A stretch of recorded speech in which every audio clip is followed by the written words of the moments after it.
So நேற்று மீட்டிங்ல நீங்க பாத்தீங்கன்னா எப்படி இருந்துச்சுன்னா, ஸோ நம்ம அதை தான் பார்த்துட்டு இருக்கோம்ல. ஆவியானவர் யாரு, ஆவியானவர் என்னென்ன கிரியைகளை அப்போஸ்தலர் நடவடிக்கைகள்ல பாக்குறாரு, ஆக்ஸ்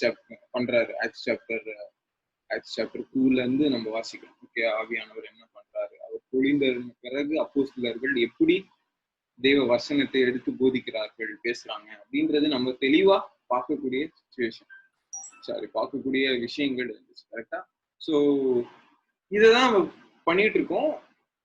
இதே மாதிரி கர்த்தர் நேத்தும் வழி நடத்தலாம் இல்ல, ஆவியானவருடைய கிரியைகள் மூலமாக.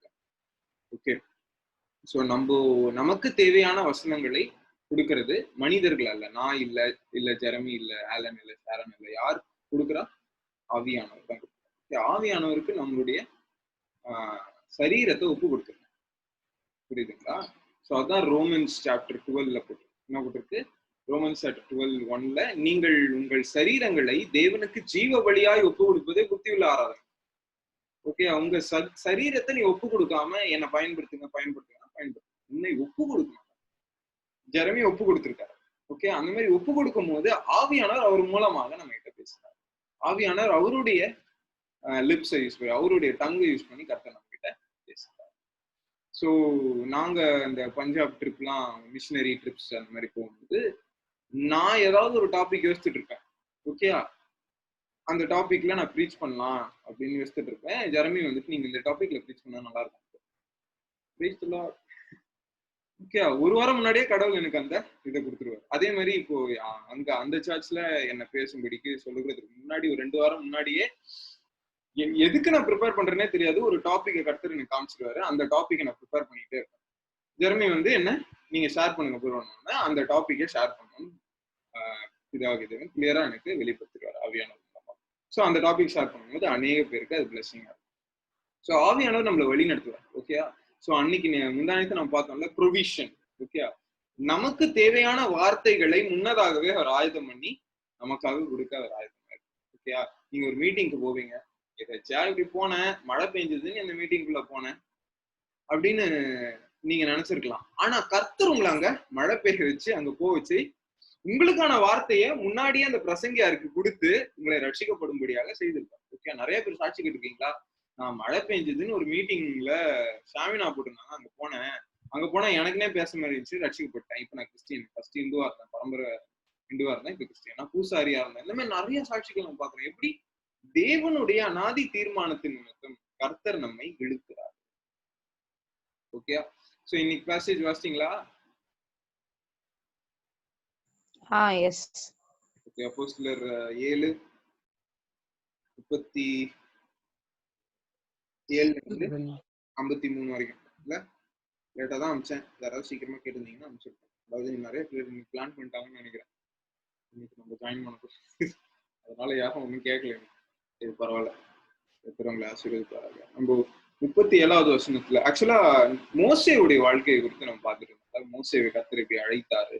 அவன் ஒரே ஒரு சின்ன தப்பு பண்ணதுனால ஒரு 40 வருஷம் வீணாயிடுச்சு. ஆனாலும் கர்த்தருக்கு அது முன்னதாகவே அனந்த தீர்மானத்தின் நிமித்தம் அவர் முன்னதாகவே அவனை அழைத்து தெரிந்து கொடுத்து, ஓகே, அவனை கூப்பிட்டு, ஓகே, இந்த பெரிய இஸ்ரவேல் ஜனங்க 6 லட்சம் புருஷர்மார்களை அடிமைத்தனத்தின் நுகத்தில் இருந்து விடுதலை ஆக்கும்படியாக இவனை ஒரு ரட்சகனாக கர்த்தர் தெரிந்து கொடுத்து அழைக்கிறத நம்ம பார்க்கணும். ஓகே, இதே மாதிரி இவன் யாருக்கு நிழலாட்டமா இருக்கிறான்? இயேசு கிறிஸ்துவுக்கு. He is a shadow for Jesus Christ. Jesus is also coming from a far land which is heaven, like Moses. Jesus மேல இருந்து இறங்கி என்ன பண்றாரு? இவர் அதிபதியாகவும் ரட்சகராகவும், இங்க போட்டுக்கோங்க பாருங்க, இவனை அதிபதியாகவும் ரட்சகராகவும் யார் ஏற்படுத்தினார்? தேவன் ஏற்படுத்தினார் மோசேவை. அதே மாதிரி இயேசுவையும் அப்போஸ்தலர்கள் சொல்லுவாங்க அதிபதியாகவும் ரட்சகராகவும். 31வது வருஷம் அப்போஸ்தலர் நடவடிக்கைகள் 5:31 பாத்தீங்கன்னா இயேசு கிறிஸ்துவை அதிபதியாகவும் ரட்சகராகவும் போட்டிருக்கோம். ஓகே, மோசேவை பத்தி என்ன போட்டிருக்கோம்?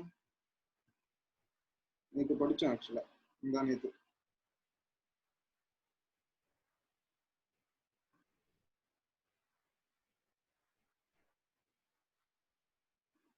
ஓகே, அவங்க நீங்க கண்டுபிடிச்சீங்கன்னா சொல்லுங்க, சரியா? நான் மோசே அந்த பேசேஜ்ல இருப்பான். ஆக்சுவலா மோசஸ் அதிபதியாகவும் இவனாகவும் அவனை ஏற்படுத்தினார் அப்படின்னு சொல்லுவார். So the point is he is actually a shadow. இல்லை, அவன் ஒரு நிழலாட்டமாய், இயேசுக்கு நிழலாட்டமாய் பழைய ஏற்பாடுல நீங்க பாத்தீங்கன்னா இயேசு கிறிஸ்து கூட 27 பிறனுக்கு அநியாயம் செய்தவனை அவன் பிடித்து தள்ளி எங்கள் மேல் அதிகாரியாகவும் நியாயாதிபதியாகவும் உன்னை ஏற்படுத்துகிறவன் யார் என்று அவனே கேட்கிறான். யாரு? அந்த தள்ளி விட்டான்ல, தள்ளி விடப்பட்டவன் வந்து கேட்கிறான் மோசையை பார்த்து, நீ அதிபதியாகவும் இதாகணும் ஆகணும். ஆனா இவனை அதுக்காக தான் நியாயாதிபதியாகவும் அதிபதியாகவும் தான் கர்த்தர் வந்து இவனை கடைசியில வைக்கும். புரியுதா? சோ கர்த்தர் வந்து இவனை ஒரு ஷேடோவாக வச்சிருக்காங்க. நீங்க பாத்தீங்கன்னா மோசஸ் பிறக்கும் போது என்ன நடந்துச்சு? எல்லா குழந்தைகளையும் கொல்லணும், மதியில தூக்கி போட்டுறணும்னு யார் சொல்லுவா? பார்வோன்னு சொல்லிடுவாரு. பெரிய கட்டளை இருக்கும். அதை மீறி கர்த்தர் மோசேவை ரட்சிப்பார் அல்லது மோசேவை காப்பாற்றுவார். அதே மாதிரி இயேசு கிறிஸ்து காலத்துலயும் ஏரோது என்ன பண்ணுவாரு? 2 வயசுக்கு கீழே இருக்கிற எல்லா தலைச்சன் பிள்ளைகளையும் கொண்டு இருக்கும், எல்லா ஆண் பிள்ளைகளையும் கொண்டு இருக்கும், எல்லாரும் செத்துருவாங்க. ஆனா இயேசுவை கர்த்தர் காப்பாற்றுவார். புரிஞ்சிச்சா? ஸோ நிறைய சிமிலாரிட்டிஸ் இருக்கும். மேபி நீங்க ஃப்ரீயா இருக்கும்போது you can see the similarities between Moses and Jesus. similarities. Okay. So Moses will be a shadow. அவன் இந்த உலகத்திற்கு ஏற்ற காரியங்கள்ல இருப்பான். ஆனா இயேசு கிறிஸ்து வானத்திற்குரியவர்ல, அவர் பரலோகத்திற்கு நம்மை சேர்க்கும் வண்ணமாக அவர் இறங்கி வந்தார். ஓகே. இப்ப ஸ்தேவான் வந்து இந்த கதையெல்லாம் சொல்லிட்டு வர்றாரு பாருங்களேன். இப்பதான் கன்க்ளூஷன், இந்த பேசேஜ்ல கன்க்ளூஷன். முக்கியமா இந்த இஸ்ரவேல் ஜனங்க இப்ப இருக்கிற, அதாவது ஸ்தேவான் காலத்துல வாழ்ந்து கொண்டிருக்கிற அந்த இஸ்ரவேல் ஜனங்க, பிரதான ஆசாரியர்கள், வேதபாரர்கள் கிட்ட ஸ்தேவான் பரிசுத்த ஆவியினால் நிறைந்து பேசி கொண்டிருக்கிறத நான் பார்ப்பேன். இது ஒரு பெரிய பிரசங்கம். இந்த பிரசங்கம் இன்னைக்கு முடிய போகுது. என்ன சொல்லுவாரு ஸ்தேவானு? இப்ப பாருங்க, மோசேவை அழைத்து நம்மளுடைய பிதாக்கள் எல்லாம் மோசஸ் ரட்சித்து கொண்டு வந்தாரு, அடிமைத்தனத்துல இருந்து வெளியே கொண்டு வந்து இந்த மோசையை பத்தி ஒரு டிஸ்கிரிப்ஷன் லைட்டா அப்படி தெளிக்கிறாரு. யாரு? ஸ்தேவான். என்ன தெளிக்கிறாரு? இந்த மோசே வந்து என்ன சொல்றாரு? ஒரு தீர்க்கதரிசனம் சொல்றாரு. உங்கள் தேவனாகிய கர்த்தர் உங்கள் சகோதரரில் இருந்து, சகோதரனா பின்வரும் சந்ததி, ஓகே, சகோதரரில் இருந்து என்னை போல் ஒரு தீர்க்கதரிசியை உங்களுக்காக எழும்ப பண்ணுவார். என்னை போல் ஒரு தீர்க்கதரிசி, என்னை இல்ல. நிறைய பேர் கன்ஃபியூஸ் ஆயிடக்கூடாது. மோசேவே திருப்பி எழுப்பிட்டாரு. இல்ல, மோசேவை போல், அதுதான் போல். ஓகேயா? மோசேவை போல் இயேசு கிறிஸ்து, அல்லது இயேசு கிறிஸ்துவை போல் மோசே ஷேடோவா இருக்கிறாருன்னு பேசிட்டு இருந்தாலும் இங்க மோசேவே சொல்றாரு, என்னை போல் ஒரு தீர்க்கதரிசியை. அப்ப இயேசு கிறிஸ்து தீர்க்கதரிசி மக்கள் தானா? ஓகேயா? அவரு மெசையா கிடையாது, அவர் கடைசி கிடையாதா? இந்த இடத்துல இயேசு கிறிஸ்து ஒரு தீர்க்கதரிசி, அதை மட்டும் போக்கஸ் பண்ணி சொல்றாங்க. ஓகேயா? இயேசு தீர்க்கதரிசியாகவும் இருந்தார், அவர் ராஜாவாகவும் இருக்கிறார், அவர் பிரதான ஆசாரியராகவும் இருக்கிறார். இந்த 3 விஷயத்துக்கு தான் பழைய ஏற்பாடுல அபிஷேகம் ஊற்றப்படும். ஓகேயா? ஒரு ஆசாரியனை தெரிந்து கொள்ள வேண்டும்னா அவனை கூப்பிட்டு தைல குப்பி எடுத்து ஒரு தீர்க்கதரிசி வந்து ஆசாரியனை அபிஷேகம் பண்ணணும். ஓகேயா? ஒரு தீர்க்கதரிசியா ஆகணும்னாலே உன்னை யாராவது அபிஷேகம் பண்ணணும். எலியா வந்து எலிசாவை அபிஷேகம் பண்றாரு. அதே மாதிரி ராஜா ஆகணும்னாலும் அபிஷேகம் பண்ணணும். ஓகேயா? தாவீதை சாமுவேல் அபிஷேகம் பண்றாரு. புரியுதா? இந்த 3த்துக்குமே அபிஷேகம். ஓகேயா? அனாயிட்டட் ஒன் அப்படின்னா என்ன அர்த்தம்? சாரி, கிரைஸ்ட் அப்படின்னா என்ன அர்த்தம்? Anointed one. ஓகே. சோ இயேசு கிறிஸ்து 3 வேலைகளையும் பண்ணுகிறவரா. இப்போ பிரதான ஆசிரியர் வேலை பண்ணிட்டு இருந்தார். தீர்க்கதரிசியாக இயேசு கிறிஸ்து வந்தார். அதே மாதிரி ராஜாவாக வருவார், வரப்போகிறார், ராஜாதி ராஜாவாக வருவார். புரிஞ்சுச்சா? இப்போ தீர்க்கதரிசி ஏற்படுத்துவார். இயேசுவை தான் குறிப்பிடுறாரு. ஆனா இயேசுன்னு இங்க கிளியரா சொல்லல. என்ன பண்றாரு? இந்த தீர்க்க தரிசனத்தெல்லாம் அப்படி போட்டு விடுறாரு, உங்களுக்கு புரிய வைக்கணும் அப்படின்னு சொல்லிட்டு பிரசங்கத்துல. ஓகே. இயேசு கிறிஸ்துவ விசுவாசிக்கல. இயேசு கிறிஸ்துவை பத்தி மோசஸ் சொன்ன காரியத்தை இங்க லைட்டா பிரசங்கமா சொல்லிடுறாரு. சொல்லிட்ட பிறகு 38ல இருந்து என்ன வராரு? இஸ்ரவேலர்கள் பண்ண கீழ்ப்படியாமையை, என்ன கீழ்ப்படியாமை பண்றாரு இன்னைக்கு யாருக்கிட்டையும் நான் கேட்கவே இல்லை. ஸோ நீங்க ஆன்சர் பண்ணீங்கன்னா நல்லா இருக்கும் பாசேஜ். ஸோ 38ல இருந்து ஓகே, என்ன கீழ்ப்படியாமைக்குள்ள போறாங்க இஸ்ரவேல் ஜனங்க மோசஸ் இருந்த காலத்துல? 40வது வசனம் 41வது வசனத்துல கண்ணுக்குட்டி உண்டாக்குறாங்க. என்னது? கண்ணுக்குட்டி ஒரு சிலைய உண்டாக்குறாங்க. அதான் ஃபுல்லா அந்த கதையை சொல்லாது. ஓகே, மோசே வந்துட்டு தேவனிடத்துல அந்த 10 கற்பனைகளை வாங்குறதுக்கு போறாரு. சோ கீழ இருக்கிறவங்க வந்துட்டு எங்களை எகிப்துல இருந்து காப்பாத்தின வந்த மோசேக்கு என்ன ஆச்சோ எங்களுக்கு தெரியாது, ஆரோன்ட்ட கேக்குறாங்க. எங்களுக்கு இப்போ எங்களை வழிகாட்டுறதுக்கு எங்களுக்கு ஒரு தேவன் வேணும்னு சொல்லிட்டு ஆரோனுக்கு ரொம்ப ப்ரெஷர் பண்ணும்போது, ஆரோன்னு அவங்க கிட்ட இருந்த எல்லா தங்கத்தையும் வாங்கி அது எல்லாத்தையும் உருக்கி ஒரு பொன்னாலான ஒரு ஒரு சிலை, ஒரு கண்ணுக்குட்டிய செஞ்சு இதுதான் தேவன்னு சொல்லி காட்டுறாரு. அண்ட் அவங்க எல்லாருமே அத வணங்க ஆரம்பிக்கிறாங்க. அதான் 42வது வசனத்துல, அப்பொழுது தேவன் அவர்களை விட்டு விலகி வானசேனைக்கு ஆராதனை செய்ய அவருக்கு ஒப்பு கொடுத்தார். அதுக்கப்புறம் மோசே கீழ வந்து அந்த 10 கற்பனைய அத கீழ போட்டு அதை உடைச்சிடுறாரு கோரா. இல்ல அது இங்க குறிப்பிடப்பட்டிருக்கா? அது இல்ல, அது இங்க போடல, நான் சொல்றேன். அது யாத்ராகமம்ல இருக்கு. நான் அது சொல்றேன். சோ இந்த கீழ்ப்படியாமையே மென்ஷன் பண்றாரு யாரு? ஸ்தேவான்.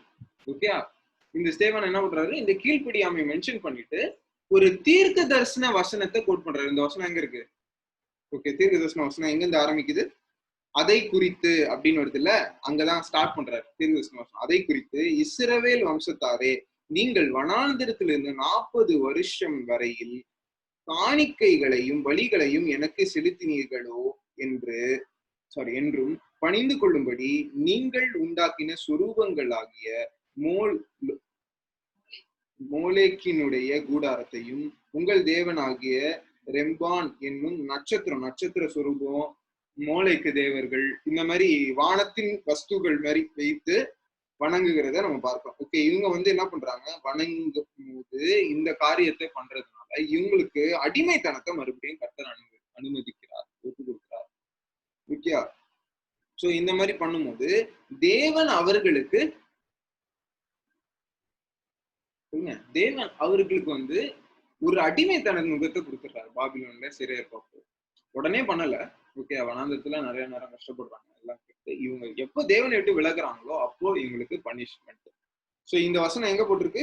இங்கிலீஷ் பைபிள்ல இருக்கும் பாருங்க. என்றும் தீர்க்க தரிசன புத்தகங்களில் எழுதி இருக்கிறது 43வது வசனத்துல. ஆமோஸ் 5:25 இருக்கா? உங்க பைபிள்ல இல்லைன்னா எழுதிக்கோங்க. ஆமோஸ் 5:25 இந்த தீர்க்கதரிசி சொல்றாரு, இந்த மாதிரி காரியத்தை நீங்க பண்ணதுனாலதான் அடிமைத்தனத்துக்கு போயிருக்கீங்க. புரியுதா? சோ இந்த வசனத்தை கடிந்து கொள்ளுகிற இந்த வசனம், இவரு சுயமா எதுவும் பேசல பாருங்க. தேவான் வந்து எதுவும் சுயமா பேசல, வசனத்தை தான் கோட் பண்றாரு. நம்மளும் வசனத்தை கோட் பண்ணணும், கரெக்டா கோட் பண்ணணும், கான்டெக்ஸ்ட் படி கரெக்டா வசனத்தை எடுத்து கோட் பண்ணணும். இப்படி கோட் பண்ணிக்கிட்டே இருக்கும்போது, மேலும் நீ பார்த்த மாதிரியின்படியே சாட்சியின் கூடாரத்தை உண்டு பண்ணுவாயாக என்று மோசேயுடன் பேசினவர் கட்டளையிட்ட பிரகாரமாக அந்த கூடாரம் வனாந்தரத்திலே நம்முடைய பிதாக்களோடு இருந்தது. இப்ப நல்லா கவனிங்க, இத கோட் பண்ணி இது ஒரு டாபிக், இதை அப்படியே வச்சுட்டு இன்னொன்னுக்கு போறாரு. மோசே வைத்தே போறாரு. மோசே கிட்ட இன்னொரு விஷயம் கொடுத்தாரு. தேவனுடைய வார்த்தையை கொடுக்கும் போது நீ கீழ்ப்படியாமைக்கு போயிட்ட, அதனால நீ அடிமைத்தனத்துக்கு போயிட்ட. தேவனுடைய வார்த்தையை நீ பெற்றுக்கொள்ளாமல், தேவனை நீ பெற்றுக்கொள்ளாமல் கண்ணுக்குட்டி பின்னாடியும் மோலேக்கு தேவர்கள் பின்னாடியும் ரேபைன் என்ற அந்த நட்சத்திரத்துக்கு பின்னாடியும் நீ போயிட்ட.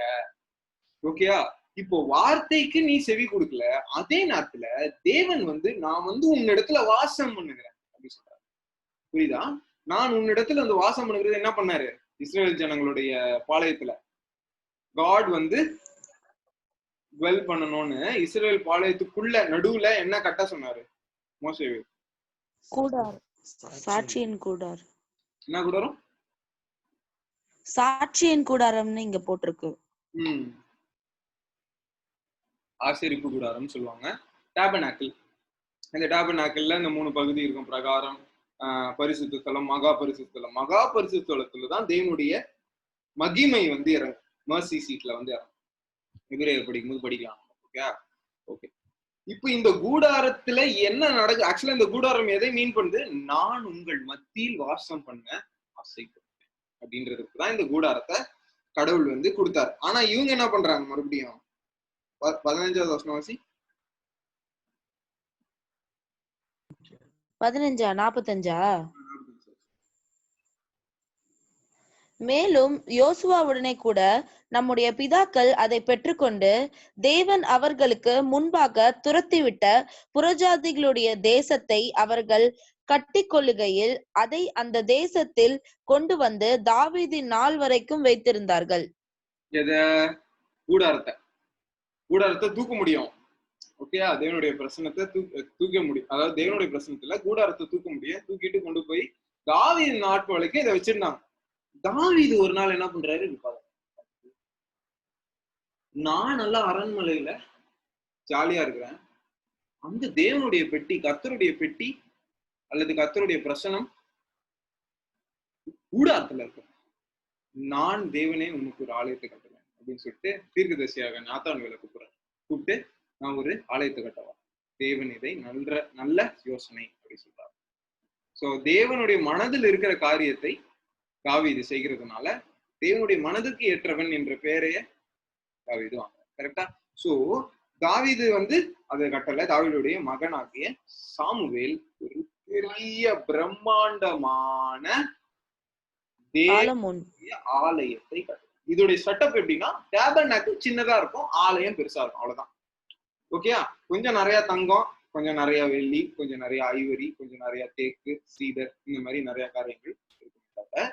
செட்டப் எல்லாம் சேமா இருக்கு. என்ன செட்டப்? பிரகாரம், பரிசுத்த ஸ்தலம், மகா பரிசு, 3 பகுதியா. ஆலயமும் அப்படிதான், பிரகாரம், மகா பரிசுத்தலம், மகா பரிசுத்தலம், பரிசுத்தம், இப்படி புரிஞ்சுச்சா? சோ இந்த ஆலயத்தை கட்டினான், இதுல தேவன் வாசம் பண்றாரு அப்படின்னு யார் நினைச்சிட்டு இருக்கா? இஸ்ரவேல் ஜனங்க நினைச்சிட்டு இருக்காங்க. இப்போ அந்த நனவை பட்டார்னு உடைக்கிறாரு யாரு? ஸ்தேவான். இவங்களுக்கு எல்லாம் என்ன ஒரு பெருமைனா, தேவன் எங்க கூட இருக்கிறாரு, நாங்க என்ன தப்பு பண்ணாலும் எங்களை மன்னிச்சிருவாரு, நாங்க தேவனுடைய சந்ததி, ஆபிரகாமுடைய சந்ததி. அதனாலதான் திட்டம் போதெல்லாம் யோவான் ஸ்நானகன் பாருங்க என்ன திட்டுவாரு, ஆபிரகாமுக்கு குமாரர்களும் குமாரத்திகளும் சொல்லிட்டு கொண்டிருக்கீங்களா, இந்த கல்லுகள்ல இருந்து ஆபிரகாமோட குமாரர்களை கடவுளால உண்டாக்க முடியும், மனம் திரும்புகள். ஓகேயா? ஆபிரகாம் இந்த சந்ததின்னு சொல்ற தீர்க்கதரிசி எல்லாம் சொல்லி உனக்கு கொடுத்தா அவங்களெல்லாம் கொண்டு கலரையாக்கி வச்சிருக்க அப்படின்னு இயேசு மத்தேயு 23 கடிந்து கொள்வார் இவங்களை. சோ இவங்களை இப்போ ஸ்தேவானம் என்ன சொல்றாரு, நீங்க கீழ்ப்படியாமையில இருக்கீங்க. ஓகேயா? இன்னொன்னு, இங்க தேவனுடைய பிரசன்னம் இருக்கு, இங்க தேவன் வாசம் பண்ணுவாருன்னு நினைச்சிட்டு இருக்க. ஆனா ஏசாயா 66 அதிகாரத்துல தேவன் ஏசாயா மூலமாக கிளியரா சொல்லிட்டாரு, நான் மனுஷர் கட்டுகிற ஆலயத்துல வாசம் பண்ணுகிறது இல்லை. புரிஞ்சுச்சா? வாசியது 48.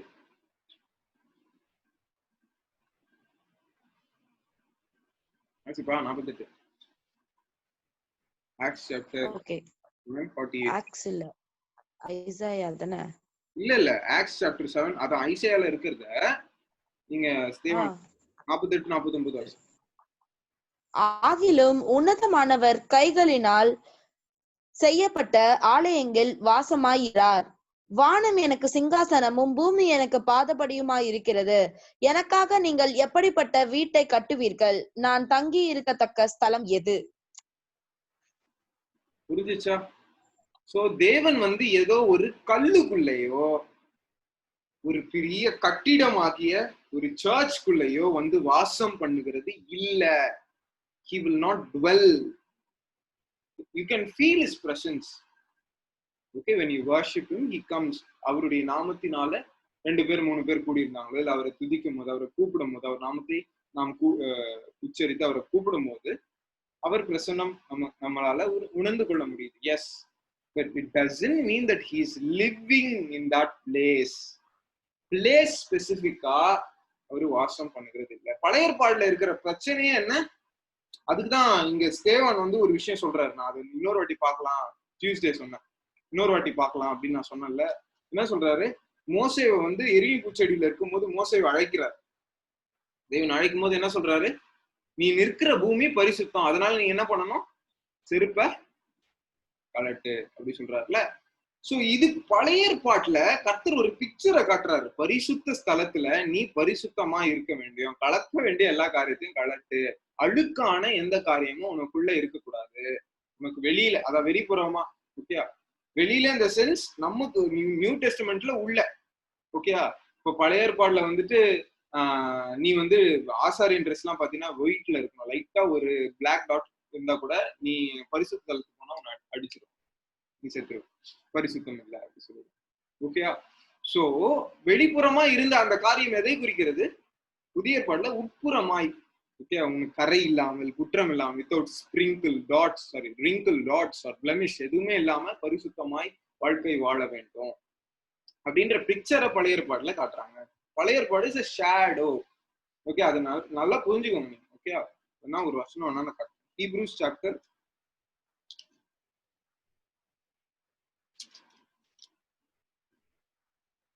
10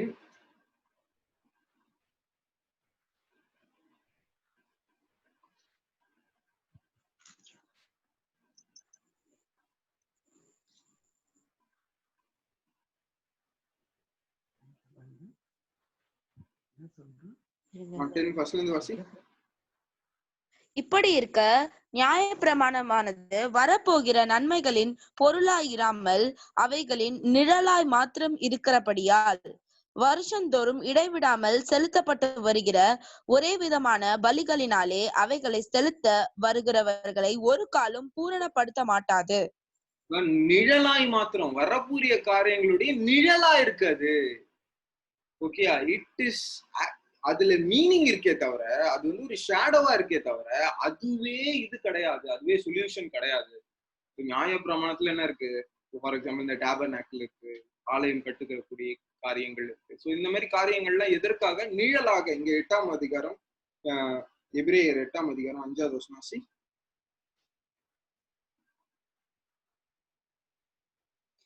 இவர்கள் செய்யும் ஆராதனை பரலோகத்தில் உள்ளவைகளின் சாயலுக்கும் நிழலுக்கும் ஒத்தி இருக்கிறது. இவர்கள் செய்கிற ஆராதனை, எவர்கள் டேபர்நாக்கிள்ல செய்கிற ஆராதனை பரலோகத்தில் செய்யப்படுகிறதுக்கு ஒத்து இருக்கிறது. ஒத்து, போட்டோகிராஃப், பிக்சர், புரிஞ்சிச்சா? பிக்சரை நம்ம எக்ஸிக்யூட் பண்ணக்கூடாது, ரிச்சுவல் ஆயிடும். இயேசு கிறிஸ்து நிறைவானவர், நியாய பிரமாணத்தை முடிவானவர், ஓகே. சோ நம்ம என்ன பண்ணக்கூடாது, ஒரு கல்ல கடவுள் இருப்பாரு, கல்ல வணங்குவது, கல்லுக்குள்ள கடவுள் வாசம் பண்ணவே மாட்டார் எந்த காலம். நிறைய பேர் என்ன பண்றோம், நம்ம சர்ச்சை வணங்க ஆரம்பிக்கிறோம். தெருவுல போகும்போது சர்ச் இருந்ததுன்னா சர்ச்சுக்கு கும்பிடு, அப்படி அப்படி ஒரு கும்பிடு போட்டு, அது ஒரு விக்கிர காலம். God clearly says, இந்த வருஷம் கிளியரா சொல்லுதா, என்ன சொல்லுது, கட்டிடத்துல நான் வாசம் செய்யலப்பா, நான் எங்க வாசம் செய்வேன், இங்க இல்ல, ஆன்சர் சொல்லுங்க, எங்க வாசம் செய்வாராம் கடவுள், நமக்குள்ள. நமக்குள்ள. அப்ப கும்பிடணும்னா என்ன, கண்ணாடியை பார்த்து கும்பிடுவீங்களா? That is not the way of worship. நம்ம இந்தியால இருக்கிறதுனால அந்த வர்ஷிப் பழகிடுச்சு, போட்டோ வணங்குறது. It's not biblical.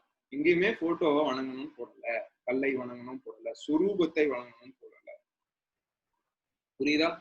கட்டையோ எதையோ ஒரு காரியத்தை நம்ம வணங்கதான் அந்த அந்த எப்படியாவது வந்துருது, ஏதாவது ஒரு விஷயம். நாங்க வந்து இயேசுவை தான் வணங்குறோன்றோம், ஆனா ஏதோ ஒண்ணு. Bible clearly says don't do that.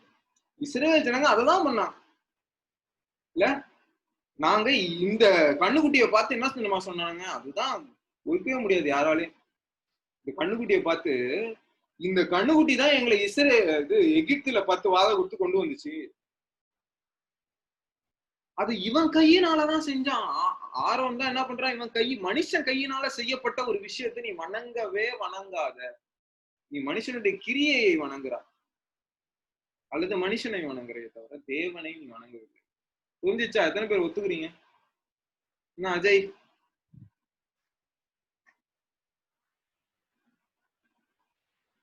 Alan, ஓகேவா? புரிஞ்சிச்சா? திமோத்தி ஐவின் கேட்டாதான் அவருக்கு கான்செப்ட் இருப்பாரு. தீமோத்தேயுவே. Praise the Lord. Okay. 50வது வசனம் வாசி. இவைகள் எல்லாவற்றையும் என்னுடைய கரம் உண்டாக்கவில்லையா என்று கர்த்தர் உரைக்கிறார் என்று தீர்க்கதரிசி சொல்லி இருக்கிறானே. நறுக்கு நறுக்குன்னு வார்த்தையை போட்டு எப்படி சொன்னாரு நம்ம ஆளு தேவாங்க, நல்லா நறுக்கு நறுக்குன்னு ஆலயத்துல இருக்கிறாரு, ஆலயத்துல இருக்க மாட்டேன்னு தீர்க்கதரிசி சொல்லியிருக்காரு. நான் சொல்ல இப்போ பாருங்க, இவருடைய பிரீச்சிங் நம்ம கிட்டத்தட்ட படிச்சிட்டோம். படிச்சீங்களா? படிச்சிருக்கணும். இப்ப படிச்சிட்டீங்களா பிரீச்சிங்? இப்ப இவரோட பிரீச்சிங் முன்னாடி எல்லாம் எப்படி இருந்திருக்கும் அப்படின்னு யோசிச்சுட்டு இப்ப நீங்க என்ன பண்ணுங்க, ஆக்ட்ஸ் சாப்டர் 6:14 வாசி. Acts chapter 6:14.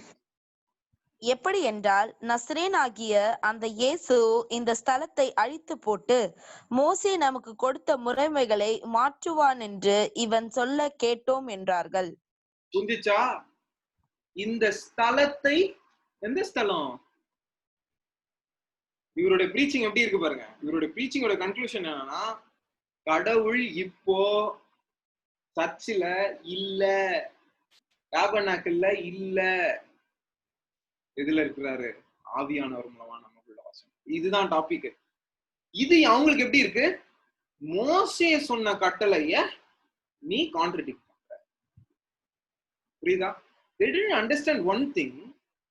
God is showing them a picture and showing them a remedy. ஓகேயா? பிக்சர் இல்லாம ரெமெடியை அவங்களால கண்டுபிடிக்க முடியாது. பட் அவங்களுடைய இருதய கடினத்து நிமித்தம் அவர்களால் இயேசு கிறிஸ்துவை அறிந்து கொள்ள முடியும்.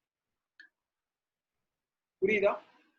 தேவன் அந்த காரியத்தை அவர்களுக்கு வெளிப்படுத்த வேண்டும் என்றால் அவர் என்ன பண்ணிருக்கணும்? அல்லது இவர்கள் எதை ரிசீவ் பண்ணிருக்கணும்? பரிசுத்த ஆவியானவரை ரிசீவ் பண்ணிருக்கணும். ஓகே, நம்ம வாசிச்சோம்ல அன்னைக்கு.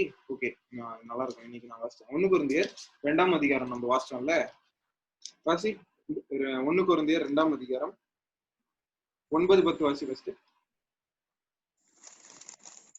எழுதியிருக்கிறபடி தேவன் நம்மில் அன்பு கூறுகிறவர்களுக்கு ஆயத்தம் பண்ணினவைகளை கண் காணவும் இல்லை, காது கேட்கவும் இல்லை, அவைகள் மனுஷனுடைய இருதயத்தில் தோன்றவும் இல்லை. நமக்கோ தேவன் அவைகளை தமது ஆவியினாலே வெளிப்படுத்தினார். அந்த ஆவியானவர் எல்லாவற்றையும் தேவனுடைய ஆழங்களையும் ஆராய்ந்திருக்கிறார். சோ ஆவியானவர் எதை வெளிப்படுத்துறார்? தேவன் தம்மிடத்தில் அன்பு கூறுகிறவர்களுக்கு ஆயத்தம் பண்ணினவைகளை கண்ணு பார்க்கல, காது கேட்கல, இருதயத்துல தோன்றல.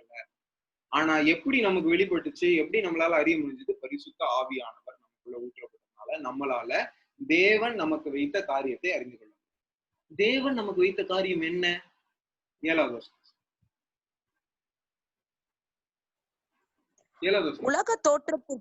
உலக தோற்றத்திற்கு முன்னே தேவன் நம்முடைய மகிமைக்காக ஏற்படுத்தினதும் மறைக்கப்பட்டதுமாயிருந்த ரகசியமான தேவ ஞானத்தையே பேசுகிறோம். நம்மளுடைய மகிமைக்காக மறைக்கப்பட்ட ஒரு தேவ ஞானத்தை பத்தி இப்ப பேசுறாரு. என்ன தேவ ஞானம்னு பாருங்க. அடுத்த வருஷம். அதை இப்பிரபஞ்சத்து பிரபுக்களில் ஒருவனும் அறியவில்லை. அறிந்தார்களானால் மகிமையின் கர்த்தரை அவர்கள் சிலுவையில் அறைய மாட்டார்களே. யார் மகிமையின் கர்த்தரு? இயேசு கிறிஸ்து. இயேசு கிறிஸ்துவ சிலுவையில இந்த உலகத்தின் பிரபுக்கள் அறைந்திருக்க மாட்டாங்க. எப்போ? அறிந்திருந்தார்களானால் தேவனுடைய ஞானத்தை, தேவன் உலக தோட்டத்துக்கு முன்னாடி வைத்திருந்த ரகசியத்தை அவர்கள் அறிந்து கொண்டார்களானால் மகிமையின் கர்த்தராகிய இயேசு கிறிஸ்துவை சிலுவையில் அறைந்திருக்க. They would have not crucified Jesus Christ, who is a Lord of glory, if they would have known that he is the Lord. He is the one who is giving us all the blessing of God. புரியுதா? தேவனுடைய ஆசீர்வாதங்கள், தேவன் நமக்கு வைத்த store, அதை unleash பண்றது யாரு? இயேசு. இந்த இயேசு கிறிஸ்துவே என்ன பண்றாங்க இவங்க, இந்த பிதாக்கள்? போடு தூக்கி சில அடிச்சு ஆணி அடிச்சாச்சு. என்னடா தெரியல, வெளிப்படுத்தல. கடினமாயிடுச்சு இருதயம். புரிஞ்சுச்சா? இவர்களால அறிந்து கொள்ள முடியல, வெளிப்படுத்த முடியல, வெளிப்பாடு இல்லை இவர்களுக்கு. இந்த இயேசு கிறிஸ்துவை பற்றி தான் யார் பேசுறாரு? அந்த இயேசு, அந்த இயேசுன்னு சொல்றாங்களா? அப்போஸ்தலர்களுடைய 6ஆம் அந்த இயேசு. ஏன் இவங்களுக்கு மோசேயில இருந்து இயேசு கிறிஸ்து நியாயப்பிரமாணத்தின் முடிவின் புரியல? ஆவியானவர் இவர்களுக்கு கொடுக்கப்படவில்லை. ஆனா தேவன் ஆவியானவர் கொடுக்கறதுக்கு ரெடியா இருந்தாரா? இஸ்ரவேல் ஜனங்களுக்கு ஆவியானவரை கொடுக்கறதுக்கு தேவன் ரெடியா இருந்தாரா? ரெடியா இல்ல. எப்படி ஒரு தெளிவு சொல்லுப்பா அஜய். அண்ணா ஒண்ணுமே புரியலண்ணா. அப்படியா?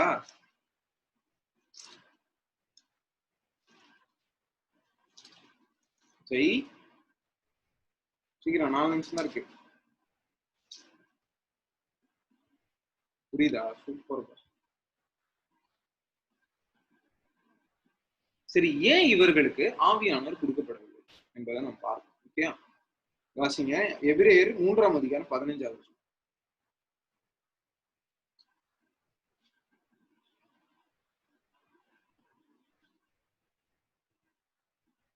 எபிரேயர் 3:15. இன்று அவருடைய சத்தத்தை கேட்பீர்களாகில் கோபமூட்டுதலில் நடந்தது போல உங்கள் இருதயங்களை கடினப்படுத்தாதிருங்கள் என்று சொல்லி இருக்கிறதே. அவருடைய வார்த்தையை கேட்ட இஸ்ரவேல் ஜனங்க என்ன பண்றாங்க? வனாந்தரத்துல ஹீப்ரூஸ் வார்த்தையை கேட்ட இஸ்ரவேல் ஜனங்க என்ன பண்றாங்க? இருதயத்தை கடினப்படுத்திக்கிறாங்க. இங்க வாசிங்க 8வது வசனம் வாசி, அதே அதிகாரம், ஹீப்ரூஸ் சாப்டர் 3 verse 8. வனாந்தரத்திலே கோபம் மூட்டின போதும் சோதனை நாளிலும் நடந்தது போல உங்கள் இருதயங்களை கடினப்படுத்தாதிருங்கள். இருதயத்தை கடினப்படுத்தாதீங்க போட்டிருக்கா? இவங்க இருதயத்தை கடினப்படுத்துறாங்க. நல்லா கவனிங்க. தேவனுடைய வசனம் உங்கள் இடத்துல வரும்போது இருதயத்தை கடினப்படுத்துறது. ஓகே, இப்போ தேவனுடைய சத்தத்தை நாம் கேட்டுறோம், இருதயத்தை கடினப்படுத்தினாங்க போட்டிருக்கோம். இஸ்ரவேல் ஜனங்களுக்கு பரிசுத்த ஆவியானவர் கொடுக்கப்பட்டாரா இல்லையா? கொடுக்கப்படுகிறதற்கு கடவுளுடைய சித்தம் இருந்ததா இல்லையா அப்படின்றத நம்ம பார்க்கலாம். ஓகே, 1 கொரிந்தியர் 10ஆம் அதிகாரம்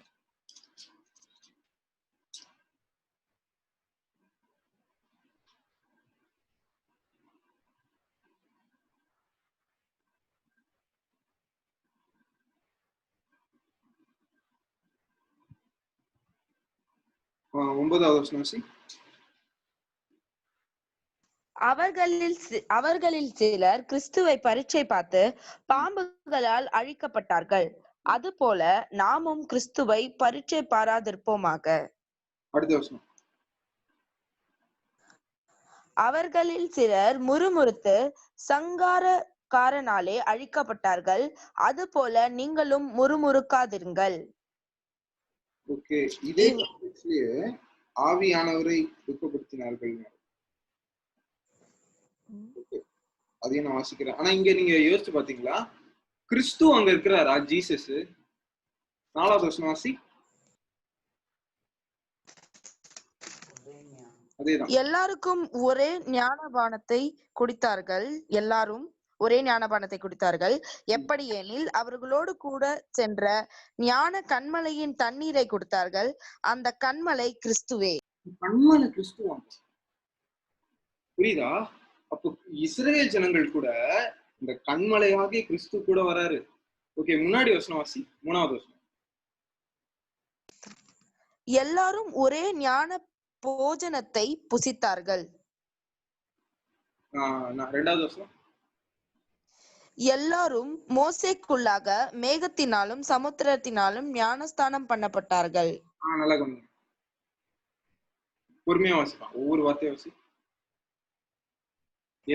எல்லாரும் மோசேக்குள்ளாக மேகத்தினாலும் சமுத்திரத்தினாலும் ஞானஸ்தானம் பண்ணப்பட்டார்கள். புரிஞ்சுச்சா? மோசேக்குள்ளாக. மோசே யாருக்கு நிழலாட்டம்? டக்குனு வேற யாராவது சொல்லுங்க. இயேசு கிறிஸ்து. மோசே யாருக்கு ஷேடோமா? ரூபா ஆலன். ஜீசஸ்க்கு. ஜீசஸ்க்கு.